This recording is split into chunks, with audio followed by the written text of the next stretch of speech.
We have a 138 in progress. Take this out! Take this out! Take this out!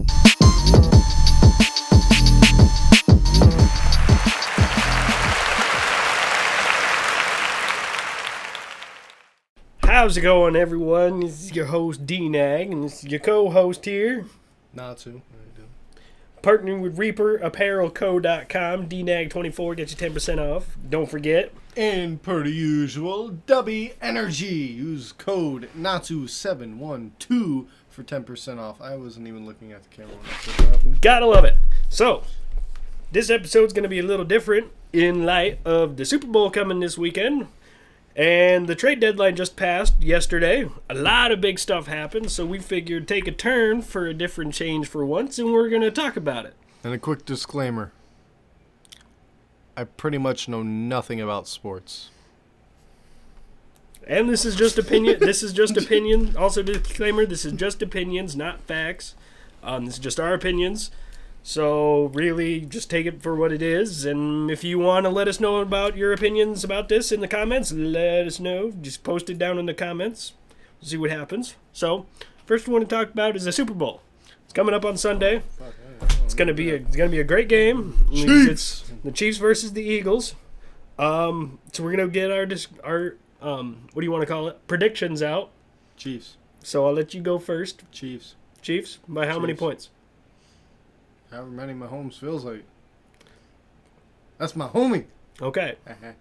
So See what I did there? you see there, he knows he's gonna go for the Chiefs. Me honestly, I can't say. I've been going back and forth constantly about it, but for me, really, it depends on what kind of Chiefs team goes out there. If it's kind of a similar team, like health-wise, to what they had against the Bengals, I don't feel like the Chiefs will do very good. Chiefs. Um, That's all I gotta say. Just Chiefs, motherfucker. Chiefs. I feel like it'll be still a close game at that point, but I don't know if the Chiefs have a similar team, like receiver-wise, running back-wise. I don't know if they'll have as much of a chance at winning as they do when they're fully healthy. Because I do believe their top running back, Edwards-Helaire, I think he's supposed to be playing on Sunday, so that's going to help them significantly. If most of their wide receivers are healthy, it's going to be a good game, I feel like. It's gonna be a fucking death match. Exactly. It's going to be a pretty close game to the end regardless, because they're two very good teams. I know in a lot of stats they're very, very like almost the same. They're both number one in their conference, in their whole conference. That and what was it? Mahomes won MVP, wasn't Yep. it? Yep. He just won MVP again. And then he's going to his third Super Bowl in his 5 years that he started already. So he's already pretty good. Mahomes is a very good quarterback, and Jalen Hurts fundamentally is a really good quarterback this year. He really changed himself and did for the better. Well, like they were saying, he shows leadership in pretty much everywhere he shows up. Locker room, weight room, field, leadership. Exactly. And he's really changed that team and give them a good atmosphere to play in, and really that team will run through the proverbial brick wall for that guy because of how well he does. So I feel like it's going to be a close game, but if they have a similar team that they did against the Bengals, I don't think the Chiefs will win. I think the Eagles might win by maybe at minimum by 3 points. It'll be something like third. I'm sure it's going to be a high-scoring game, I feel either way. So I feel like if the Chiefs have a similar team to when they did against the Bengals, I feel like it's going to be maybe a 34-31 type of game that the Eagles take. But if they have a more healthy team than they did, I feel like the Chiefs will win it. Yeah. It'll be a close game either way, because I think they're favored for the last 2 days. The Eagles have been favored by I think the odds are they're going to win by like the odds are 1.5, or they're 1.5 point favorites right now. Yeah, and I'm not like I said, I'm a Chiefs fan. and I hope my Chiefs win, but I'm not discrediting anything from the Eagles as far as what I've heard about their quarterback, their team as a Their as a team unit. Their team overall is a better roster. Yeah. Hands like all the way down the list, their team is a solid, just as overall better solid team. However, the Chiefs have arguably the two best offensive players in the league in Patrick Mahomes and Travis Kelce. Yeah. I mean, Travis Kelce, there's no containing him. There's none. You can try as much as you can, but he's going to find ways to get the ball. And Patrick Mahomes is going to find ways to get him the ball. Oh, yeah. And arguably their running back group runs their asses off. Like, they are arguably a better running back group than the Eagles have, but the Eagles are just a good running team in general. When you have Jalen Hurts running the ball whenever he needs to, and their running backs do really well too, but he's good at passing because a lot of the times he'll get single coverage because you can't really contain very many of them very well. But I still feel like it's going to be a very close game, and it's going to be a really fun game to watch. But if you like I said, if the Chiefs have a similar team to what they did against the Bengals, it's not going to go in the Chiefs' way, and the Eagles will do really well. Yeah. But if it's two healthy teams that come out there, and it also depends on Jalen Hurts' shoulder, because I know he whether that's at 75%, his shoulder's at 75% or 80%, it'll see how well it happens. But if they're two healthy teams out there on Sunday, it is going to be a death match. Oh, yeah. Right down to the very end. And then this might be off topic. Well, it is off topic, but not off of the topic of football. But who was that one coach we were talking about last night? That one coach of the year? No, the Giants. The Giants head coach, as far as I saw, he won Coach of the Year. Which I get it. I mean, for what he's got, making the playoffs that he did I think it's pretty good considering the roster that he's got and the questions that Daniel Jones always has over there. But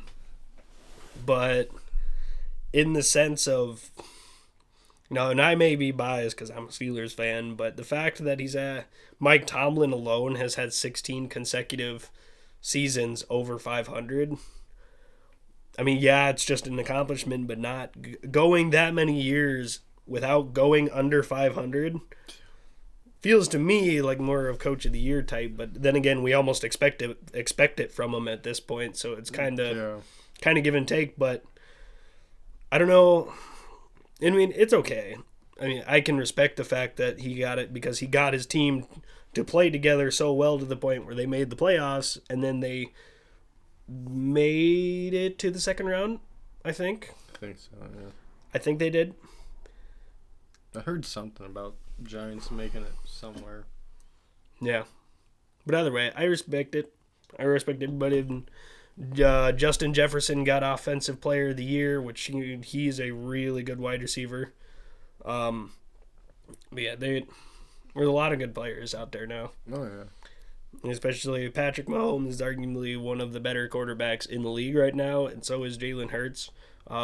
There's no doubt about it, because Jalen Hurts overall has fundamentally changed his game to the point where he can play so well now. He does the fundamentals and makes those plays when he needs to, and it is really good. Then he was, from what we heard, quote unquote, raised right. Yes, that was a story that goes really unnoticed. Is that his father was there for him at all times. He helped him, raised him the right way. It's not one of those typical stories that they try and look for where he came from nothing and no father or anything and made himself good. No, he did everything right every step of the way, and he was raised right, he was acted right, and he went in high school, he changed his game, he went and sought help from different camps, and he fundamentally changed his game to be the better way. That, and I think I also remember hearing one of the guys that we were watching say something about his father was the high school football coach. Yes. So that really kind of... Yes, his father was live and breathe the high school coach as well for football, so he was there for him all the time. Yep.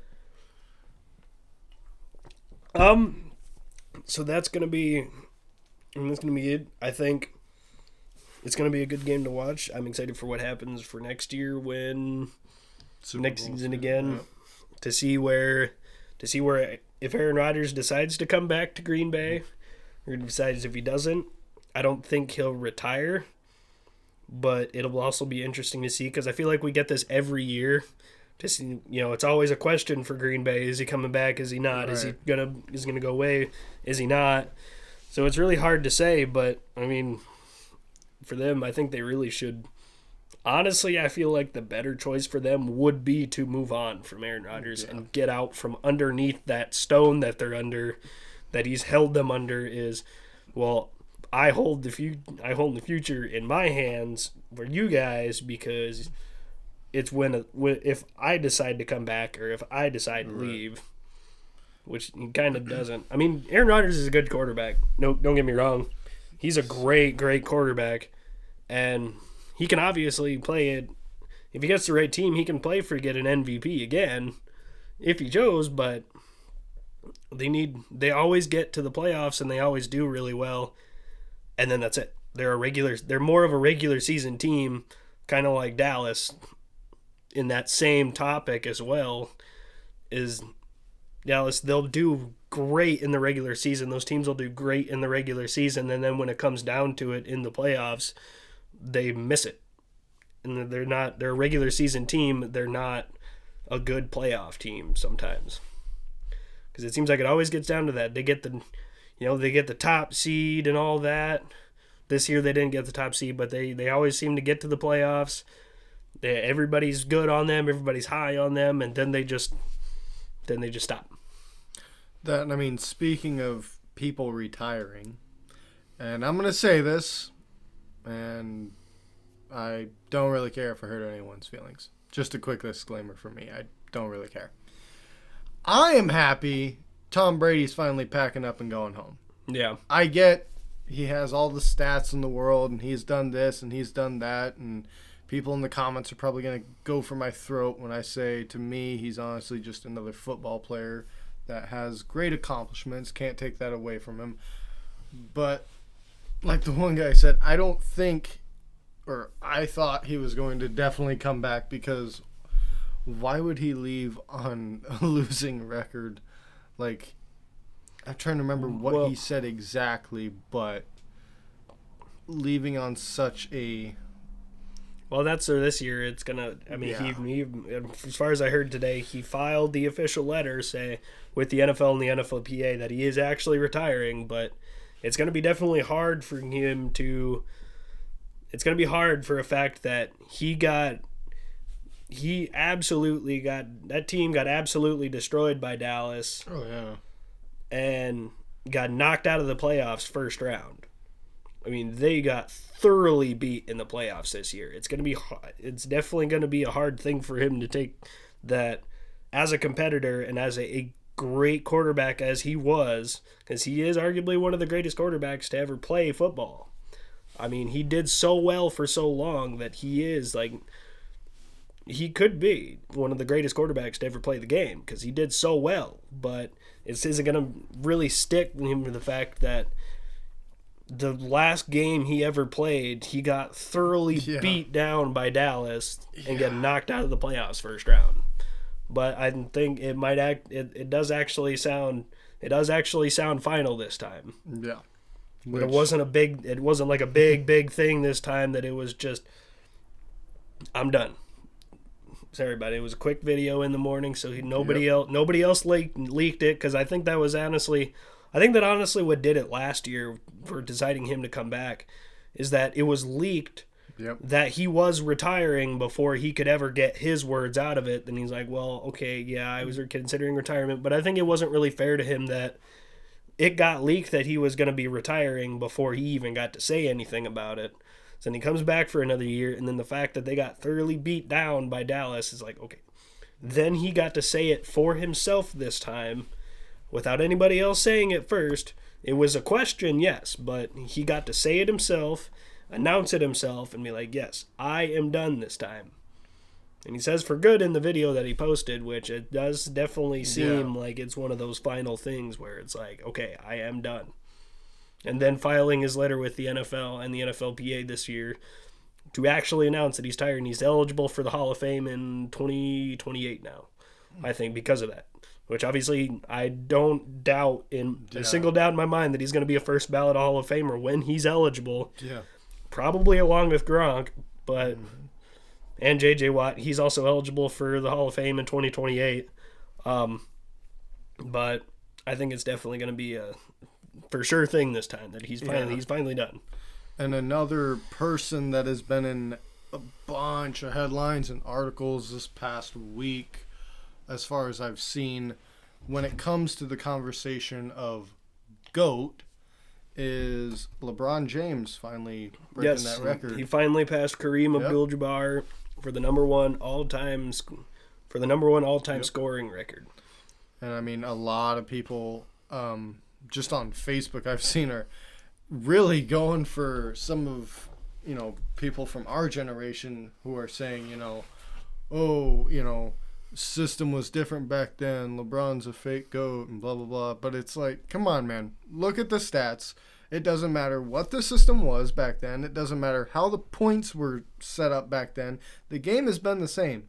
Yes, there has been some slight changes over the years, and everything is going to evolve. I can't necessarily say that the game was the same. Especially in we'll get to this topic now that MJ had a different playing style. Yeah. MJ had a different playing style for the game, and the game was different compared to the modern era of basketball. Which is where it's yes. As far as I'm concerned, Michael Jordan was the greatest player to play basketball in his era. Yeah. Now we're talking about in the modern era it's different. It's softer. Yeah. They protect the players more. I feel like LeBron is one of the greatest players in the NBA to play the game in the modern era of basketball, and Michael Jordan was the greatest player to play the game in his era of basketball, sorry, not football.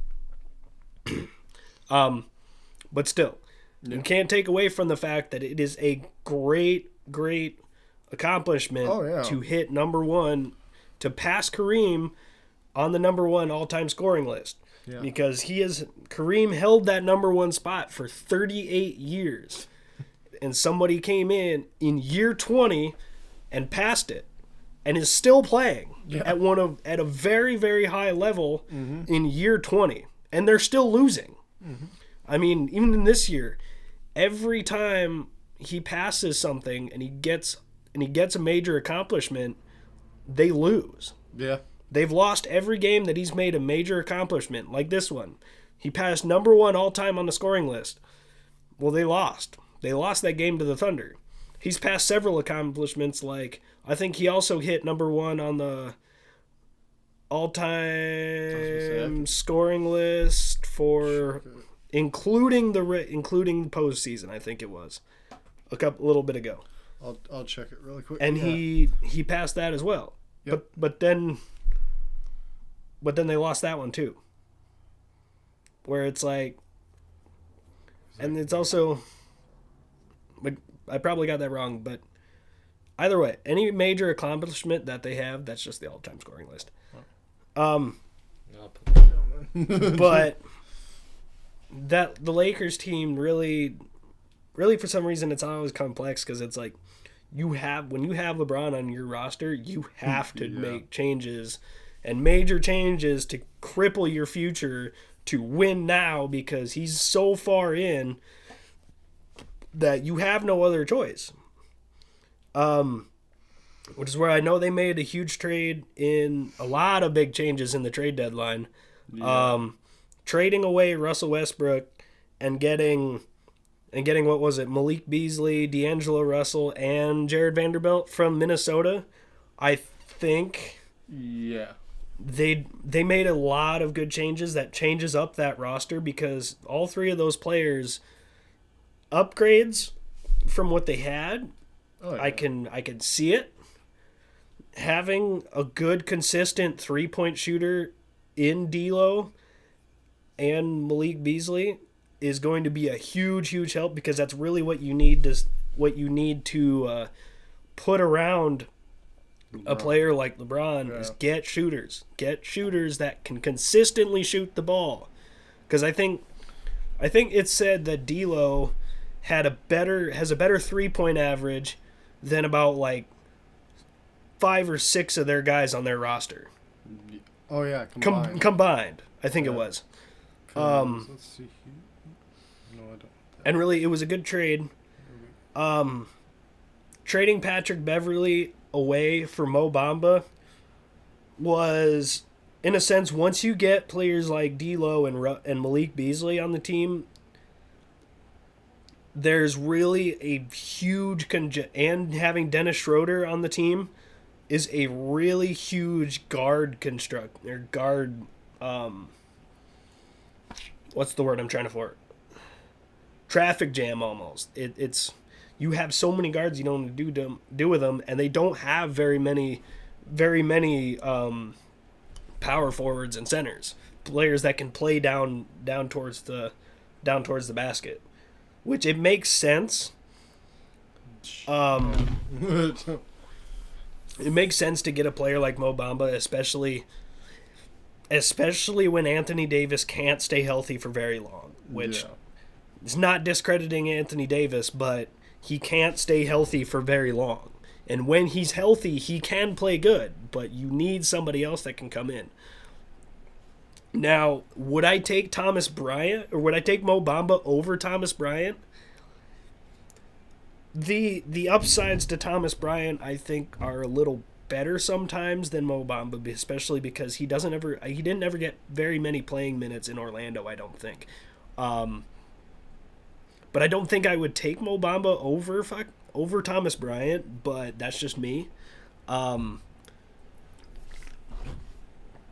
overall, in the trade deadline, the Lakers went nuts, and their team looks very good.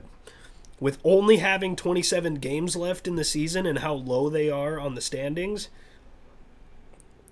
I don't know if they make the play-in tournament. If they can and manage to make the play-in tournament, then they could probably be a very good, a decent team. But in the West, you're going to have a hard time, especially with how low they are.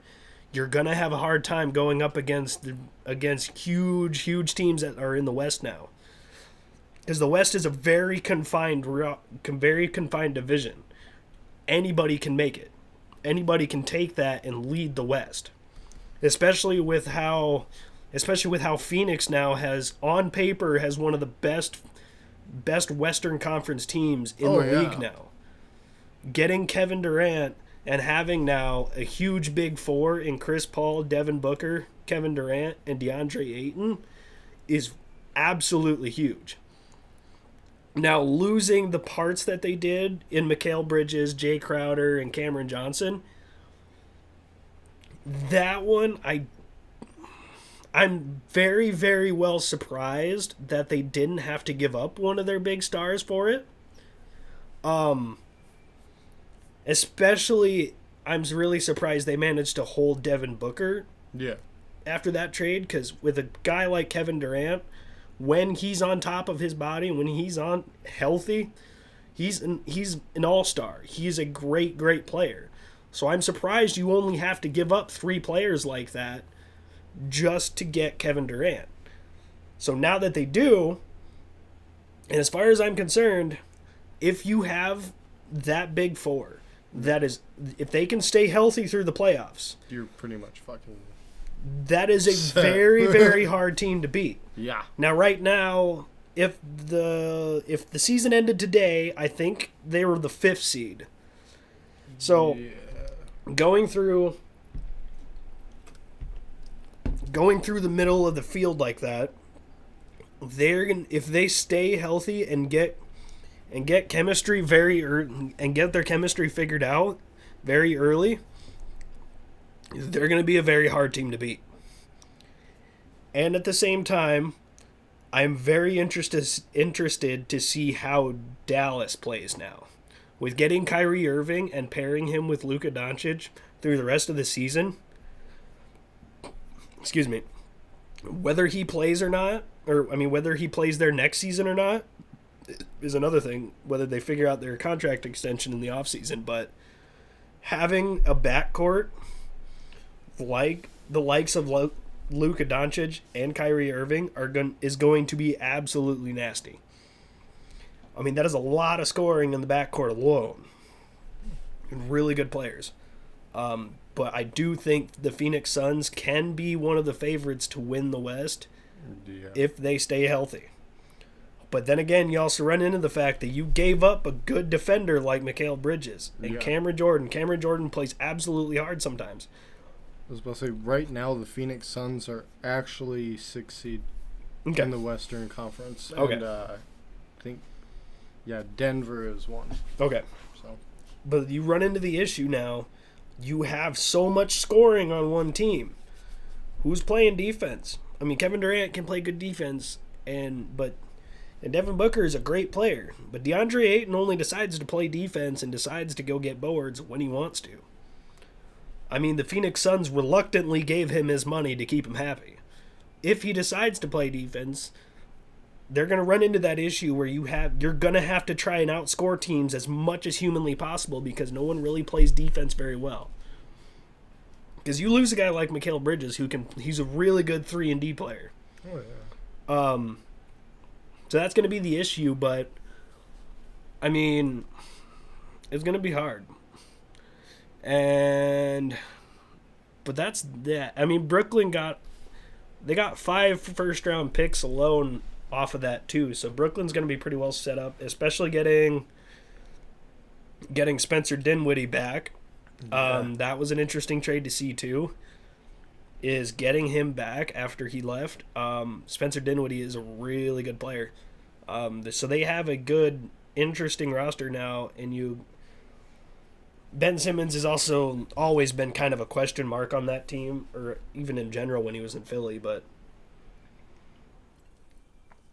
it's going to be an interesting see to what they do, especially with all those picks. I know they did trade Jay Crowder away for, I don't remember what it was. I think it was just 3 second-round picks. Yeah. Or 5. No, they got 3 second-round. They got 3 second-round picks for Jay Crowder. They got a lot of picks now for that, which is good. The Indiana Pacers got George Hill, Serge Ibaka, and Jordan Nwaba. Yeah. The Indiana Pacers kind of got some good pieces from that, but I think Milwaukee getting Jay Crowder again is a good thing, considering he was on the team when they won the championship. He was a good piece for them. But that's that too, and it also depends now to look at is the buyout market, because I know Patrick Beverley. Last I heard he was in talks with Orlando on buying out his contract because I don't think he's going to play in Orlando. There's no way, because Orlando's not a playoff contender. Yeah, and they're not. I mean, hell, they're. And if anybody wants to know what I'm doing over here, like I said in the beginning, I don't really know that much about sports, so I'm just letting him do his thing, and I'm just checking stats and looking at our little list we got right here. So that's why I haven't really said much. I'm just over here checking stats on teams and everything, basically catching myself up to speed, because thanks to Devin over here, I've been catching myself back up on everything NBA and NFL just to see where everything's at. So, yeah. I mean, you can continue. Sorry for cutting you off. I'm just You're fine. letting them know what I'm doing over here. But Jay Crowder going back to Milwaukee, I think, is really good. Really good for them because he was a good piece for them on Milwaukee, and especially he was a good piece in Miami when they went to the conference. When they went to the finals in the bubble, but the buyout market's going to be a really big thing too, because it's going to be interesting to see if he stays on Utah or if they buy out his contract, Because last I knew, I didn't think Utah liked him very much. So, yeah. And Utah is kind of if Utah makes the playoffs, they can be good because they were really good early on. But it'll be interesting to see where Russell Westbrook goes after if he does buy out his contract. Because I think the Bulls were a really big one in the running for getting him if he buys out. I think Miami was another one as well. I think that would be an interesting fit to see. I don't how he fits in with that team is gonna be if he goes to Miami, which I don't see it. They don't have enough cap space to deal with buying him out or to getting him on the buyout market. I don't think. I think they're like $4.9 million under the tax now, trading Dwayne Dedmon away. But if he goes to Miami, I could see if it works out, I could maybe see something interesting. If not, going to Chicago, I think would be a good thing for him too. Yeah, I was about to say I could definitely see Russell going to Chicago, kind of helping them out there. Yeah, because I mean, right now they're 9th in the seed, but yeah, that can change by next season. Yeah, I mean, especially if he goes to Chicago. So I'll definitely be interested to see. I'll definitely be interested to see what happens in the buyout market because the buyout market's going to be the next thing to see. Now, still, with it being only 27 games left, it's going to be definitely interesting running to the end. Yeah. And I know the All-Star game is coming. The All-Star weekend is coming up pretty soon here. I don't remember exactly when it is. Let me see if they have it. Because I know Anthony Edwards, Pascal Siakam, and one other guy are going to be replacements in the All-Star game for Kevin Durant and 2 other guys. So the All-Star game is going to be really interesting to see this year too. I think the All-Star game is another thing that's really good now. I was about to say, it's coming up on the 17th through the 19th. Okay, so it's pretty soon up. Yeah, it's like right. The way they did the game now, being that they reset the points every quarter and then have it at the end and be like, I think it's 20. The total is then they add 20 points onto the total of the highest team, and the first team to reach that gets charity money for their charity of choice, which is really good. I think that's a really good change because it made the last couple of years that they've done that is make it really exciting. Having it be like a pickup game this year though, I noticed. I think that's going to be a really interesting game because it makes it kind of like old school, like a full out pickup game. Like they just choose back and forth. They don't draft early this year, as far as I saw. It'll happen like right before the game, which will be interesting as well. But it's going to be a good, interesting season for the rest of the year. With 27 games left, it's going to be a run down to the end, and I think it's going to be a good team. Now, in my opinion, I feel like if Phoenix can stay healthy, Phoenix will be a really good contender to make it to the finals. But then again, you can never really tell with the West because the West is a really deep conference. Yeah. Anybody could take that game. Anybody could make it to the finals, and it would make sense. I mean, and with the East is going to be interesting because I feel like Milwaukee has, if they stay consistent, I feel like Milwaukee could have a chance to make it to the finals again. However, Cleveland is also a really good Cleveland has a really good chance of making the finals again this year now that they have Donovan Mitchell. Because I mean, hell, they're 4 in the seed for Eastern Conference. So, I can see Cleveland being a good one. Yeah. Being a good one. Boston will be interesting to see if they can make it to the finals again. They're actually winning right now. They're like 35 and 30 against the Charlotte Hornets. Okay. So Boston's going to be really interesting to see. I can see those top 3 teams being that: Boston, Milwaukee, and Cleveland. Cleveland probably. Possibly, if they can get past. I can see it. Philly.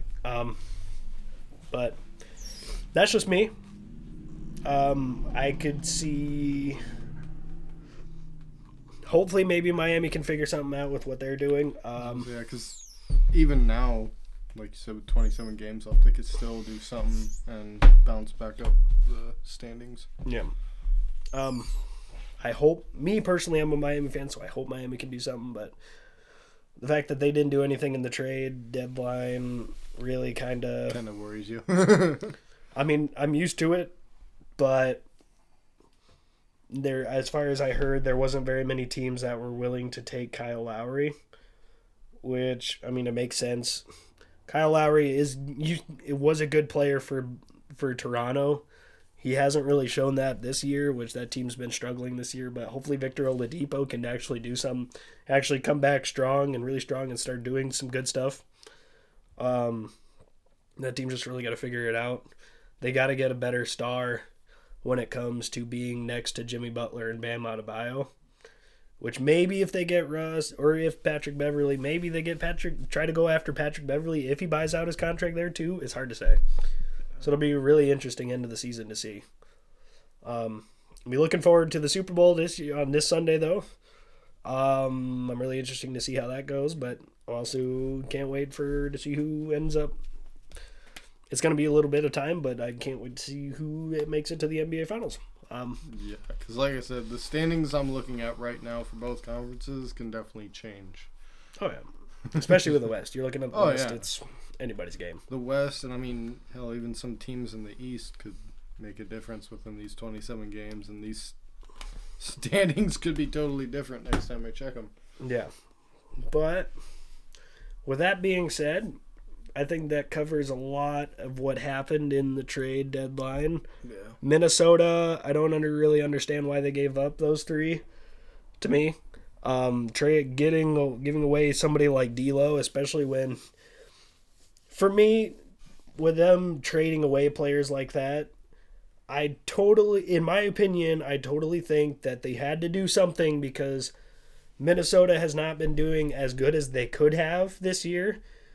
But the fact that they traded for Rudy Gobert and it's not working very well that they would have liked, they had to do something else besides trying to correct that wrong so they don't look stupid about it. Yeah. Because honestly, as far as I'm concerned, trading Rudy Gobert was the totally wrong thing to do.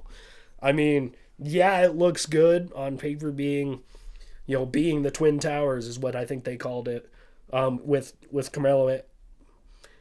Karl Anthony Towns, sorry, my brain's just out there. But having Karl Anthony Towns and Rudy Gobert is, on paper it's a good thing, but with the fact that Rudy Gobert was holding down Donovan Mitchell the entire time that they both were in Utah, and to see Donovan Mitchell go to Cleveland and running away with it.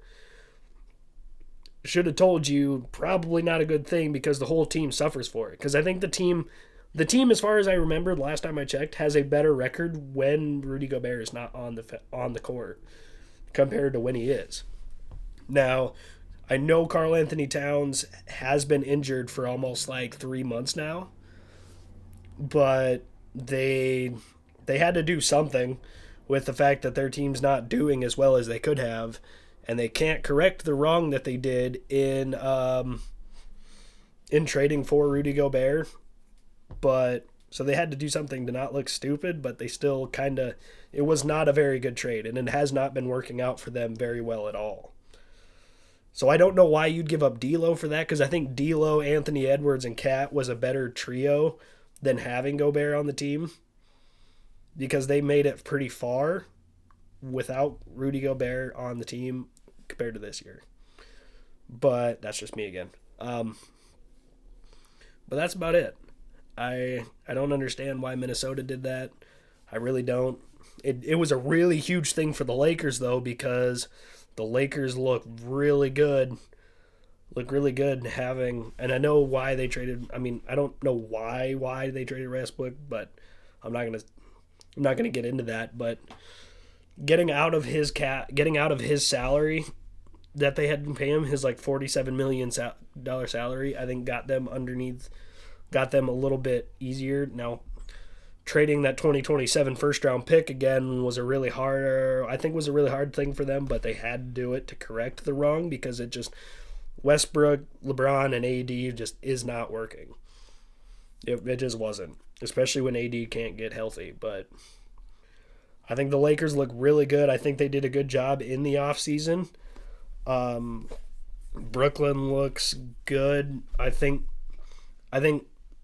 James Harden, Kevin Durant, and Kyrie Irving will go down probably as one of the worst big three, one of the most failed big threes to ever happen.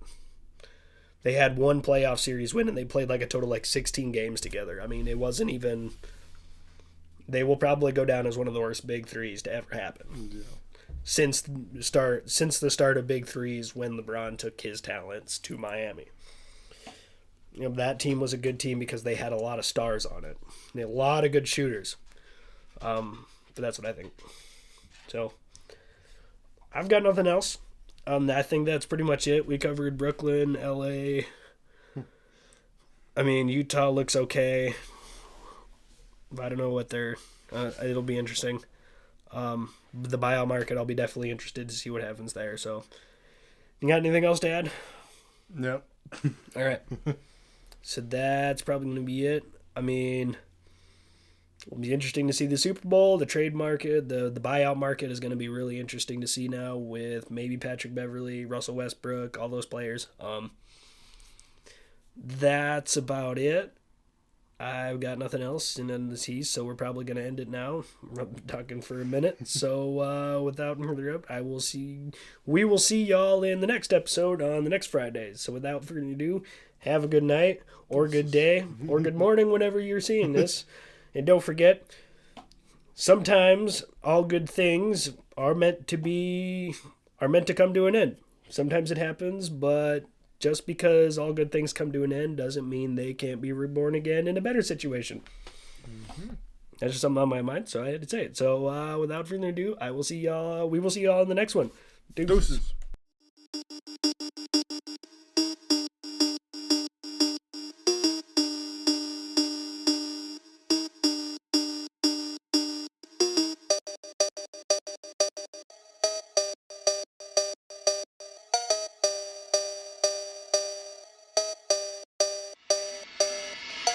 We have a 138 in progress.